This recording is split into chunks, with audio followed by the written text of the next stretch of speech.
నా పేరు వంశీధర్ ఆదరాసుపల్లి. నేను ప్రభుత్వ జూనియర్ కళాశాల మేడ్చల్ నందు తెలుగు ఉపన్యాసకులుగా పనిచేస్తున్నాను. ఇంటర్మీడియట్ ప్రథమ సంవత్సరం ద్వితీయ భాష తెలుగులో ఇచ్చినటువంటి వ్యాకరణాంశాల్లోని స్థూల అవగాహన అనే అంశం గురించి మనం ఇప్పుడు చెప్పుకుందాం. స్థూల అవగాహన. ఈ స్థూల అవగాహన అంటే విద్యార్థుల్లో ముఖ్యంగా అవగాహన సామర్థ్యాన్ని పరీక్షించడానికి, అంటే విద్యార్థులు విషయాన్ని ఎంతవరకు అవగాహన చేసుకున్నారు, అర్థం చేసుకున్నారని వాళ్ళను పరీక్షించడానికి ఈ స్థూల అవగాహన అనే అంశంను ఈ సిలబస్లో చేర్చడం జరిగింది. అయితే మనం ఇక్కడ గమనించినట్టయితే మనం ఎన్నో పుస్తకాలు చదువుతుంటాం. అయితే ఆ చదివే విధానం పాఠకుల, ఆ చదివే వాళ్ళ యొక్క మానసిక స్థితి మీద ఆధారపడి ఉంటుంది. ఎలాగంటే కొందరు ఒక గంటలో పేజీలకు పేజీలు తిప్పివేస్తారు. అంటే ఒక గంటలోనే చాలా పేజీలను చదువుతూ, అంటే వేగంగా చదువుతూ పోతుంటారు. కానీ మరికొందరు ఎక్కువ సమయాన్ని తీసుకొని తక్కువ పేజీలను మాత్రమే చదువుతారు. అంటే ఇది వారి వారి జ్ఞాపక శక్తి, వారి వారి నైపుణ్యాలను బట్టి ఉంటుందని మనం ఇక్కడ గ్రహించాలి. అయితే ఇక్కడ విద్యార్థులు పుస్తక పఠనంలో అనేక మెళకువలను పాటించాలి. అంటే వాళ్ళు పుస్తకాలు చదివేటప్పుడు అనేక రకాలైన మెళకువలను పాటించాలి. ఏ విధంగానంటే ప్రధానంగా మనం చదివే విషయం మీద దృష్టి సారించాలి. ఏ విషయాన్ని అయితే చదువుతున్నారో ఆ విషయం మీద మనం దృష్టిని నిలపాలి. మనం చదివే పేరాలో ఏ అంశం గురించి ప్రస్తావిస్తున్నారో గమనించాలి. అంటే పేరాలుగా ఉన్నప్పుడు ఒక్కొక్క పేరాలో ఏ అంశం గురించి, మొదటి పేరాలో ఏ అంశం, రెండవ పేరాలో ఏ అంశం, మూడవ పేరాలో ఏ అంశం గురించి ప్రస్తావిస్తున్నారో ఆ విధంగా బాగా గమనించాలి. అందులో ప్రస్తావనకు వచ్చే అంశాలను ఒక క్రమ పద్ధతిలో గుర్తుంచుకోవాలి. అందులో చెప్పేటువంటి అంశాలు ఏవైతే ఉన్నాయో ఆ అంశాలను ఒక క్రమ పద్ధతి ప్రకారం మనం గుర్తుంచుకోవాలి. అలా చేసినప్పుడు మనకు ఆ విషయం మీద పూర్తిగా సమగ్రంగా అవగాహన ఏర్పడుతుంది. అలా కాకుండా అవగాహన లేకుండా, ఒక క్రమ పద్ధతి లేకుండా ఎన్ని పుస్తకాలు తిరిగేసినా, ఎన్ని గంటలు చదివినా ప్రయోజనం శూన్యం. కాబట్టి విద్యార్థుల్లో ఈ అవగాహన సామర్థ్యాలను పరీక్షించడానికి చిన్న చిన్న పేరాలను వాటి విషయ ప్రాధాన్యతను బట్టి ఎంపిక చేసుకొని ఆ విద్యార్థులచే మనం మొదటగా చదివించాలి. ఆ తర్వాత ఆ విషయాన్ని, అంటే దాన్ని వారు ఎంతవరకు అర్థం చేసుకున్నారో మనం తెలుసుకోవడం కోసం ఆ విద్యార్థులను చిన్న చిన్న ప్రశ్నలు అడగాలి. అయితే దానిని బట్టి విద్యార్థుల అవగాహన సామర్థ్యాన్ని అంచనా వేయవచ్చు. కాబట్టి ఈ దృష్టితోనే ఇంటర్ విద్యార్థులకు స్థూల అవగాహనను ఒక అంశంగా ఈ సిలబస్లో చేర్చడం జరిగింది. ఈ వ్యాకరణాంశాల్లో ఇచ్చినటువంటి ఈ స్థూల అవగాహనలో 5 అంశాలను ఇక్కడ ఇవ్వడం జరిగింది. 1వది కథానిక, 2వది నవల, 3 నాటకము, 4వది వచన కవిత, 5వది లఘు కవితా ప్రక్రియలు. అయితే ఈ 5 అంశాల్లో ఒక్కొక్క అంశంలో 2 లేదా 3 పేరాగ్రాఫ్లు ఇవ్వడం జరిగింది. అయితే మనకు పరీక్షల్లో ఏ అంశమైతే ఇస్తున్నారో ఆ ఇచ్చినటువంటి అంశంలో ఉన్నటువంటి ఆ పేరాగ్రాఫ్లను బాగా చదివి విషయ అవగాహన చేసుకొని ఆ కింద ఇచ్చినటువంటి ప్రశ్నలకు జవాబులు రాయాల్సి ఉంటుంది. అయితే ఈ ప్రశ్నలకు జవాబులు కూడా పైన ఇచ్చినటువంటి అంశంలో నుండే ఉంటాయి. కాబట్టి మనం పేరాగ్రాఫ్ను బాగా చదివి అవగాహన చేసుకొని జవాబులు రాయాలి. అది ఏ విధంగానో ఇప్పుడు మనం పరిశీలిద్దాం. ఈ స్థూల అవగాహనలో ఇచ్చినటువంటి మొదటి అంశమైనటువంటి కథానిక గురించి తెలుసుకుందాం. ఆధునిక వచన సాహిత్యంలో కథానిక ప్రక్రియ ప్రత్యేక స్థానాన్ని పొందింది. ప్రాచీన సాహిత్యంలో వినిపించే కథలు నేటి కథానిక సాహిత్య పరిధిలోకి రావు. కథానిక ఆంగ్ల సాహిత్య ప్రభావంతో, ఆధునిక లక్షణాలతో, విభిన్న ప్రయోగ ధోరణులతో వర్తమాన పరిణామాలకు అనుగుణంగా నడుస్తుంది. ఆంగ్లంలో షార్ట్ స్టోరీ అనే పదానికి సమానార్థకంగా తెలుగులో కథ, కథానిక అనే పర్యాయ పదాలను వాడుతున్నాం. ఈ కథానిక పదం కత్ ధాతువు నుంచి పుట్టింది. దీనికి మాట్లాడుట, చెప్పుట, సంభాషించుట అనే భేదాలున్నాయి. కథానిక ప్రస్తావన మనకు అగ్నిపురాణంలో కనిపిస్తుంది. ఇది క్లుప్తతతో, బిగువైన కథనంతో, ఉదాత్త అంశాలతో, భయాన్ని ఆశ్చర్యాన్ని కలిగిస్తూ కరుణ అద్భుత రసపోషణతో ఆనందాన్ని అందించడమే కథానిక లక్షణంగా చెప్పబడింది. అయితే ఆధునిక కాలానికి చెందిన కథారచన యూరోపియన్ సామాజిక రాజకీయ పరిణామాల ప్రభావంతో ఆవిర్భవించింది. తొలి కథా రచయితగా భావించబడుతున్న ఎడ్గార్ ఎలన్ పో ఏం చెప్పారంటే, ఒక సంఘటనను అది యథార్థమైన కల్పనాత్మకమైన తక్కువ సమయంలో చదవగలిగే సాహిత్య ప్రక్రియ కథానిక అని నిర్వచించాడు. ఏం చెప్పాడంటే, ఒకే సంఘటనను అది యథార్థమైన కల్పనాత్మకమైన తక్కువ సమయంలో చదవగలిగే సాహిత్య ప్రక్రియ కథానిక అని నిర్వచించాడు. ఇక తెలుగు కథానికపై తొలి సిద్ధాంత గ్రంథం రచించిన డాక్టర్ పోరంకి దక్షిణామూర్తి కథానికను నిర్వచిస్తూ ఏకాంశ వ్యగ్రమై స్వయం సమగ్రమైన కథాత్మక వచన రచనా ప్రక్రియ అని తన తెలుగు కథానిక స్వరూప స్వభావంలో వివరించాడు. కథానిక నిర్వచనాలన్నిటినీ క్రోడీకరిస్తే అందులో సంక్షిప్తత, ఏకాంశ వస్తువు, అనుభూతి ఐక్యత, సంఘర్షణ, ప్రతిపాద్య ప్రవీణత, సంవాద చాతుర్యము, నిర్మాణ సౌష్ఠవాలు కథానికకు ప్రధాన లక్షణాలుగా స్థిరపడ్డాయి. అయితే సామాజిక వాస్తవికతను అందిస్తూ మనోవికాసాన్ని కలిగించడంలో కథానిక ప్రక్రియ శక్తివంతమైనదిగా విమర్శకులు పరిగణించారు. మనం కథానిక అంశం గురించి చదివాం, తెలుసుకున్నాం. కాబట్టి ఇప్పుడు కింద ఇచ్చినటువంటి ప్రశ్నలను ఒకసారి పరిశీలిద్దాం. మొదటి ప్రశ్న, కథానిక పదం ఎలా పుట్టింది?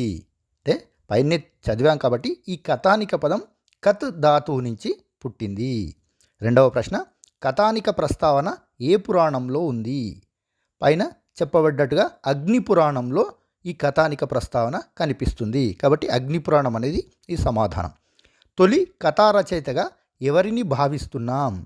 ఇక్కడ పైన ఇచ్చాడు రెండవ పేరాలో తొలి కథా రచయితగా భావింపబడుతున్న ఎడ్గార్ ఎలన్ పో. కాబట్టి ఇది ఎడ్గార్ ఎలన్ పో అనే సమాధానం.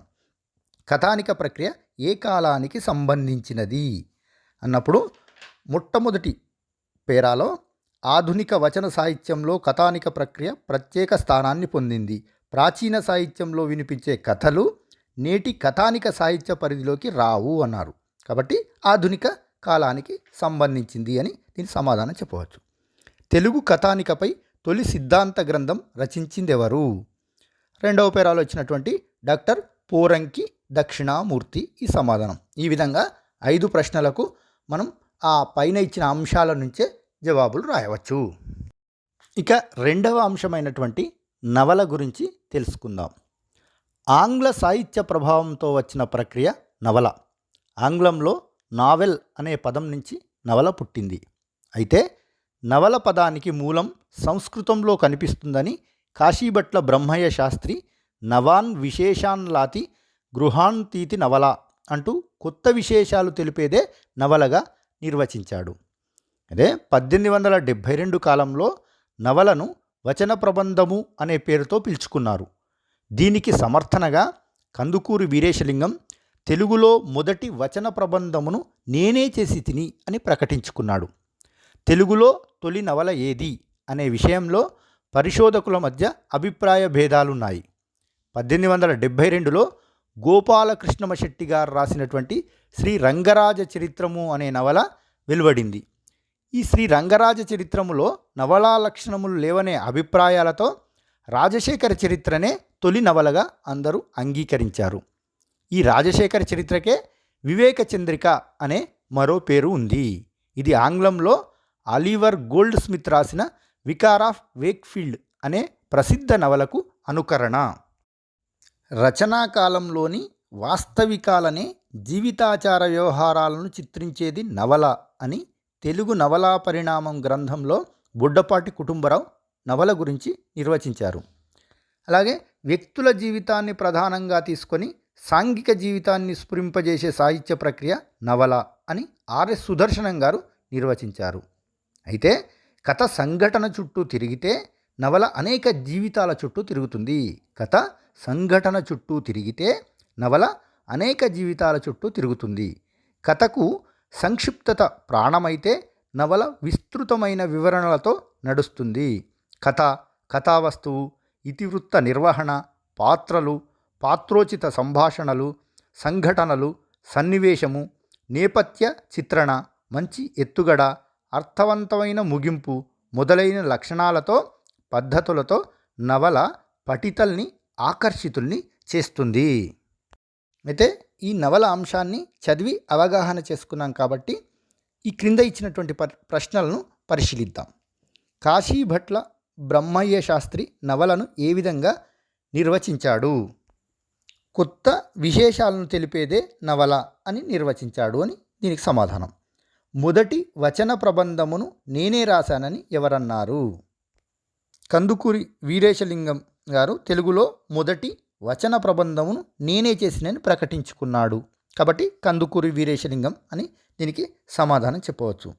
తెలుగులో తొలి నవల ఏది అన్నప్పుడు రాజశేఖర చరిత్ర అని చెప్పుకోవచ్చు. ఎందుకంటే శ్రీ రంగరాజ చరిత్రం నవలలో నవలా లక్షణములు లేవనే అభిప్రాయాలతో ఉన్నందున రాజశేఖర చరిత్రనే తొలి నవలగా అందరూ అంగీకరించారు. కాబట్టి దీనికి సమాధానం రాజశేఖర చరిత్ర చెప్పుకోవచ్చు. తెలుగు నవలా పరిణామం గ్రంథకర్త ఎవరు అన్నప్పుడు బొడ్డపాటి కుటుంబరావు అని దీనికి సమాధానం. నవల దేని చుట్టూ తిరుగుతుంది? ఈ ప్రశ్నకు సమాధానం నవల అనేక జీవితాల చుట్టూ తిరుగుతుంది. ఎందుకంటే కథ సంఘటన చుట్టూ తిరిగితే నవల అనేక జీవితాల చుట్టూ తిరుగుతుంది అని రెండవ పారాగ్రాఫ్లో ఉంది. కాబట్టి దీనికి కథ నవల అనేక జీవితాల చుట్టూ తిరుగుతుంది అనేది సమాధానంగా మనం చెప్పుకోవచ్చు. ఈ విధంగా ఈ ప్రశ్నలన్నింటి కూడా పై అంశాల నుంచే సమాధానాలు రాబట్టవచ్చు. ఇక మూడవ అంశమైనటువంటి నాటకం గురించి తెలుసుకుందాం. సాహిత్య ప్రక్రియల్లో నాటకం శక్తివంతమైన ప్రక్రియ. సంస్కృతంలో కావ్యేషు నాటకం రమ్యం, నాటకాంతం హి సాహిత్యం అని నాటక ప్రాశస్త్యాన్ని అంటే గొప్పతనాన్ని పండితులు ప్రశంసించారు. కాళిదాసు వంటి మహాకవులు నాటక ప్రక్రియను దృశ్యకావ్యంగా మలచి అద్భుతమైన నాటకాలను రచించారు. ప్రాచీన సాహిత్యంలోని నాటక ప్రక్రియ కంటే భిన్నంగా పాశ్చాత్య నాటకాల ప్రభావంతో ఆధునిక తెలుగు నాటకం రూపుదిద్దుకుంది. 1860లో కోరాడ రామచంద్ర శాస్త్రి రచన మంజరి మధుకరీయము మొదటి తెలుగు నాటకం. సంస్కృత నాటకాలు 5 నుండి 10 అంకాల నిడివి ఉండేవి. తెలుగు నాటకాలు మాత్రం 3-4 అంకాలుగానే ప్రదర్శితమయ్యేవి. కాలక్రమేణా నాటకం అంక విభజనను వదిలేసి కథానుగుణంగా రంగాలుగా విభజిస్తున్నారు. కాలపరిమితి 1-2 గంటల మధ్య సంక్షిప్తంగా సన్నివేశ గాఢత, సంభాషణ ప్రాధాన్యతతో నాటకాలు ప్రదర్శితమవుతుంటాయి. నాటికలు, ఏకాంకికలు నాటక శాఖకు చెందిన ఉపప్రక్రియలే. ఆంధ్ర నాటక పితామహుడిగా పేరుగాంచిన ధర్మవరం రామకృష్ణాచార్యులు రచించిన విషాద సారంగధర నాటకం పాఠ్యాంశంగాను చదువుకోవడం విశేషం. ధర్మవరం తర్వాత కోలాచలం శ్రీనివాసరావు చారిత్రక, ఇతిహాస నాటకాలు రచించి ఆంధ్ర చారిత్రక నాటక పితామహుడిగా పేరుగాంచాడు. ధార్వాడ, పార్సీ నాటక సమాజాల వల్ల కూడా తెలుగు ప్రాంతంలో నాటక ప్రక్రియ ప్రాచుర్యం పొందింది. కందుకూరి వీరేశలింగం వ్యవహార ధర్మబోధిని నాటకం 1880 ప్రాంతంలో తన చారిత్రక బాధ్యతను నిర్వర్తిస్తూ నాటక ప్రక్రియకు వ్యాప్తిని అందించింది. తెలుగునాట అనేక నాటక సమాజాలు ఏర్పడి ప్రజలలో నాటక అభిరుచిని, చైతన్యాన్ని కలిగించాయి. గురుజాడ అప్పారావు కన్యాశుల్కం మొదటి వ్యవహారిక సాంఘిక నాటకంగా సంచలనాన్ని సృష్టించింది. 1911లో చందాల కేశవదాసు రాసిన కనకతార తెలంగాణ నుంచి వచ్చిన తొలి నాటకంగా భావిస్తున్నారు. ఈ నాటకం అంశంలో కింద ఇచ్చినటువంటి ప్రశ్నలకు సమాధానాలు ఎలా రాయాలో మనం పరిశీలిద్దాం. మొదటి ప్రశ్న, మొదటి తెలుగు నాటకం ఏది అన్నప్పుడు 1860లో కోరాడ రామచంద్ర శాస్త్రి రాసిన మంజరి మధుకరీయము మొదటి తెలుగు నాటకము అని ఉంది. కాబట్టి ఇందులో మంజరి మధుకరీయము అని సమాధానం రాస్తే సరిపోతుంది.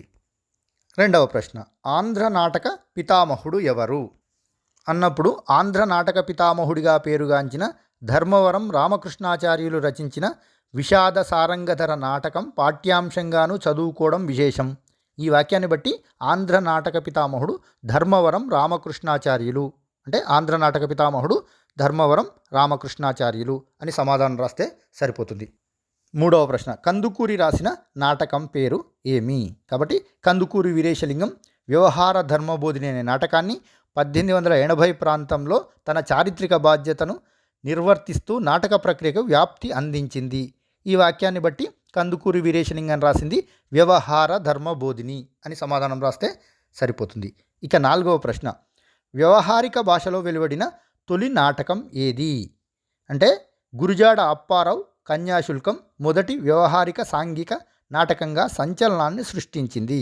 ఈ వాక్యంలో చూసినట్టయితే గురుజాడ అప్పారావు గారు రచించినటువంటి కన్యాశుల్కం అని దీనికి సమాధానం రాస్తే సరిపోతుంది. కనకతార నాటకకర్త ఎవరు? అంటే 1911లో చందాల కేశవదాస్ రాసిన కనకతార తెలంగాణ నుంచి వచ్చిన తొలి నాటకంగా భావిస్తున్నారు. ఇవి చివరి వాక్యంలో ఉంది కాబట్టి చందాల కేశవదాసు అని రాస్తే సరిపోతుంది. ఈ విధంగా ఈ 5 ప్రశ్నలకు కూడా పైన ఇచ్చినటువంటి అంశాల నుంచే మనం సమాధానాలను రాబట్టవచ్చు. ఇక 4వ అంశమైన వచన కవితను పరిశీలిద్దాం. కవిత్వం పద్య గేయ రూపంలో కాకుండా వ్యవహారిక పదాలు వాక్యాలతో కొత్త రూపాన్ని సంతరించుకుంది. పాశ్చాత్య కవితాధోరణుల ప్రభావం దీనికి ప్రధాన కారణం. ఫ్రెంచ్ భాషలో వర్స్ లిబ్రా అనే ఆంగ్లంలో ఫ్రీ వర్స్ అని పిలుచుకుంటున్న కవితా పద్ధతే తెలుగులో వచన కవితగా స్థిరపడింది. వచన కవితకు ఆద్యుడుగా చెప్పుకునే శిష్ట్ల ఉమామహేశ్వరరావు తను రాసిన వచన కవితల్ని 1938లో విష్ణుధనువు నవమి చిలుక సంపుటాలుగా ప్రకటించాడు. వచన కవిత ప్రయోగ దశ తొలి దశలో వచ్చిన ఈ కవిత్వాన్ని శిష్ట్ల ప్రాహ్లాద కవితగా పేర్కొన్నాడు. అటు తర్వాత వచన గేయం, వచన పద్యం, ముక్తఛంద కవిత, స్వచ్ఛంద కవిత, ఫ్రీవర్, వర్స్ లిబర్, వచన కవిత అనే పలు పేర్లు వ్యాప్తిలోకి వచ్చినా వచన కవిత అనే పేరే స్థిరపడిపోయింది. వ్యవహార భాషా ప్రయోగాలతో భావపరమైన చిన్న వాక్యాల పాద విభజనతో వచన కవిత నడుస్తుంది. భావగణాలతో అంతర్లయగల వాక్యాలతో వచన కవిత స్వేచ్ఛానుగుణంగా కదులుతుంది. ప్రతి వచన కవికి తనదైన నిర్మాణ శిల్పం ఉండటం వచన కవిత ప్రత్యేకత. వచన కవితలో పాఠకునికి భావోద్వేగం కలిగించేటట్లుగా ఒక విరుపు, భావలయ, అంతర్లయలు నిగూఢంగా ఉంటాయి. వచన కవిత ఆవిర్భావ దశలో 1939లో పటాబి ఫిడేలు రాగాల డజన్ కవితా సంపుటి, నయాగర కవితా సంకలనం ముఖ్యమైనవి. తెలుగులో తొలి వచన కవితా సంకలనమైన నయాగరను కుందుర్తి ఆంజనేయులు, బెల్లంకొండ రామదాస్, ఏల్చూరి సుబ్రహ్మణ్యంలు ప్రచురించారు. కుందుర్తి వచన కవితకు ఉద్యమ స్ఫూర్తిని అందించాడు. వచన కావ్యంగా తెలంగాణ కావ్యాన్ని రచించి వచన కవితా పితామహుడిగా ప్రసిద్ధి చెందాడు. ఇది వచన కవిత అనే అంశం. ఈ వచన కవిత అనే అంశాన్ని మనం చదివాం కాబట్టి ఈ కింద ఇచ్చినటువంటి ప్రశ్నలను పరిశీలిద్దాం. మొదటి ప్రశ్న, వచన కవితకు ఆద్యుడిగా ఎవరిని భావిస్తున్నాం అన్నప్పుడు ఆ పై వాక్యాల్లో వచన కవితకు ఆద్యుడిగా చెప్పుకునే శిష్ట్ల ఉమామహేశ్వరరావు తాను రాసిన వచన కవితల్ని అని ఆ వాక్యాన్ని బట్టి ఈ వచన కవితకు ఆద్యుడు శిష్ట్ల ఉమామహేశ్వరరావు అని దీనికి సమాధానాన్ని రాయవచ్చు. అలాగే రెండవ ప్రశ్న, శిష్ట్ల తన కవిత్వానికి పెట్టుకున్న పేరు ఏమిటి? ఆ పై అంశాల్లో ఇచ్చినటువంటి తొలి దశలో వచ్చిన ఈ కవిత్వాన్ని శిష్ట్ల ప్రాహ్లాద కవితగా పేర్కొన్నాడు. దీన్ని బట్టి ప్రాహ్లాద కవిత. శిష్ట్ల తన కవిత్వానికి పెట్టుకున్న పేరు ప్రాహ్లాద కవిత అని సమాధానం రాయవచ్చు. అలాగే మూడవ ప్రశ్న, వచన కవితా పితామహుడు ఎవరు అన్నప్పుడు ఈ చివరి వాక్యాల్లో ఉన్నటువంటి కుందుర్తి వచన కవితకు ఉద్యమ స్ఫూర్తిని అందించాడు. వచన కావ్యంగా తెలంగాణ కావ్యాన్ని రచించి వచన కవితా పితామహుడిగా ప్రసిద్ధి చెందాడు. ఈ వాక్యాలను బట్టి కుందుర్తి ఆంజనేయులు అని వచన కవితా పితామహుడు కుందుర్తి ఆంజనేయులు అని సమాధానం రాయవచ్చు. అలాగే నాలుగవ ప్రశ్న, తెలుగులో తొలి వచన కవితా సంకలనం ఏది అన్నప్పుడు పైన ఇచ్చిన అంశాల్లో తెలుగులో తొలి వచన కవితా సంకలనమైన నయాగరాను కుందుర్తి ఆంజనేయులు అనే వాక్యం నుంచి తెలుగులో తొలి వచన కవితా సంకలనం నయాగరా అని దీనికి సమాధానం రాయవచ్చు. అలాగే 5వ ప్రశ్న, ఫిడేలు రాగాల డజను కవితా సంపుటి కర్త ఎవరు అన్నప్పుడు 1939లో పటాబి ఫిడేల్ రాగాల డజను కవితా సంపుటి అనే వాక్యం నుండి పటాబి అని దీనికి సమాధానం రాయొచ్చు. ఈ విధంగా ఈ ఇచ్చినటువంటి 5 ప్రశ్నలకు పై అంశాల నుంచే సమాధానాన్ని రాబట్టవచ్చు. ఇక ఈ స్థూల అవగాహనలో చివరి అంశమైనటువంటి లఘు కవితా ప్రక్రియలను పరిశీలిద్దాం. వచన కవిత్వ వికాసంలో భాగంగా వచన కవిత్వ విభిన్న లఘు రూపాలుగా వైవిధ్యాన్ని సంతరించుకుంది. ఈ క్రమంలో కవిత్వ చరిత్రలో ప్రాచుర్యం పొందిన మినీ కవిత, హైకు, నానీల ప్రక్రియలను స్థూలంగా తెలుసుకుందాం. 1970వ దశకం నుండి మినీ కవిత వెలుగులోకి వచ్చింది. 10 పంక్తులు మించకుండా సంక్షిప్తంగా, సూటిగా, కొసమెరుపుతో చెప్పగలగడం మినీ కవిత ప్రధాన లక్షణం. మినీ కవితలో ధ్వని, వ్యంగ్యం ప్రాధాన్యం వహిస్తాయి. మినీ కవితలపై 1977లో నండూరి రామ్మోహన్ రావు మొదలుపెట్టిన చర్చ మినీ కవిత్వోద్యమంగా మారింది. అలిశెట్టి ప్రభాకర్ సిటీ లైఫ్ శీర్షికతో ఆంధ్రజ్యోతి దినపత్రికలో రాసిన మినీ కవితలు అందరినీ విశేషంగా ఆకట్టుకున్నాయి. మినీ కవిత ఆయుష్ మెరుపంతా, కానీ అది ప్రసరిస్తుంది కాలమంతా అని doctor C Narayana Reddy mini కవితా ప్రక్రియను నిర్వచనాత్మకంగా ప్రశంసించాడు. జపాన్ కవి బషో సృష్టించిన కవితా ప్రక్రియ హైకు. హైకులో 3 పాదాలు ఉంటాయి. మొదటి పాదంలో 5, రెండవ పాదంలో 7, మూడవ పాదంలో 5 అక్షరాల నియమంతో మొత్తం 17 అక్షరాలతో హైకు కవిత రూపొందింది. హైకు జైన బౌద్ధ తాత్వికతను, ప్రకృతి సౌందర్యాన్ని, మార్మిక అంశాలను జాన్న ఛాయలతో ఆవిష్కరిస్తుంది. తెలుగులో హైకు ప్రక్రియను గాలి నాసరారెడ్డి రేఖామాత్రంగా పరిచయం చేశాడు. ఇస్మాయిల్ హైకు ప్రక్రియను విస్తృతపరిచాడు. తెలుగులో 17 అక్షరాల నియమం పాటించకుండా 3 పొడుగు పాదాలతో హైకులు రాసిన వారే ఎక్కువ. ఇక నానీల ప్రక్రియ రూపకర్త డాక్టర్ ఎన్ గోపి. 1997లో వార్త దినపత్రిక ఎడిట్ పేజీలో నానీలు తొలిసారిగా సీరియల్గా వెలువడినాయి. నానీలు అంటే చిన్నపిల్లలు, చిట్టి పద్యాలు అని అర్థం. నావి నీవి వెరసి మన భావాల సమాహారమే నానీలు. 4 పాదాల్లో 20 అక్షరాలకు తగ్గకుండా, 25 అక్షరాలకు మించకుండా నాని నడుస్తుంది. ఈ 4 పాదాల నానీలో మొదటి 2 పాదాల్లో ఒక భావాంశం, చివరి 2 పాదాల్లో మరొక భావాంశం ఉంటాయి.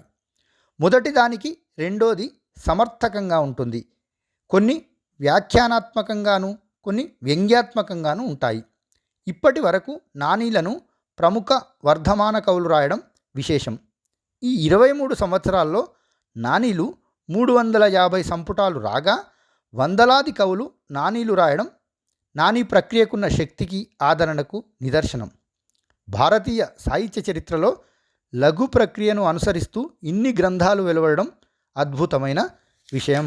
ఇది లఘు కవితా ప్రక్రియ యొక్క విశేషాలు. ఇక ఇందులో ఇచ్చినటువంటి ప్రశ్నలను మనం పరిశీలిద్దాం. మొదటి ప్రశ్న, సిటీ లైఫ్ పేరుతో మినీ కవితల్ని రాసిన కవి ఎవరు అన్నప్పుడు పై అంశంలో అలిశెట్టి ప్రభాకర్ సిటీ లైఫ్ శీర్షికతో ఆంధ్రజ్యోతి దినపత్రికలో రాసిన మినీ కవితలు అందరినీ విశేషంగా ఆకట్టుకున్నాయి. ఈ వాక్యాన్ని బట్టి దీనికి అలిశెట్టి ప్రభాకర్ అని సమాధానం రాయవచ్చు. రెండవ ప్రశ్న, మినీ కవితను నిర్వచనాత్మకంగా ప్రశంసించిన కవి ఎవరు అన్నప్పుడు doctor C Narayana Reddy mini కవితా ప్రక్రియను నిర్వచనాత్మకంగా ప్రశంసించాడు అనింది. ఈ వాక్యాన్ని బట్టి దీనికి డాక్టర్ సి నారాయణ రెడ్డి అని సమాధానం రాయవచ్చు. మూడవ ప్రశ్న, హైకులోని పాదాలు, అక్షరాల నియమాలను తెలపండి అన్నప్పుడు హైకులో 3 పాదాలు ఉంటాయి.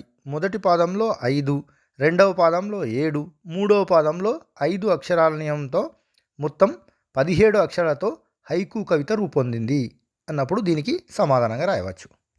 ఇంకా నాలుగవ ప్రశ్న, నానీల్లోని పాదాలు, అక్షరాల నియమాలను వివరించండి అన్నప్పుడు నాని 4 పాదాల్లో 20 అక్షరాలకు తగ్గకుండా 25 అక్షరాలకు మించకుండా నాని నడుస్తుంది. ఈ వాక్యాన్ని బట్టి ఇది సమాధానంగా రాయవచ్చు.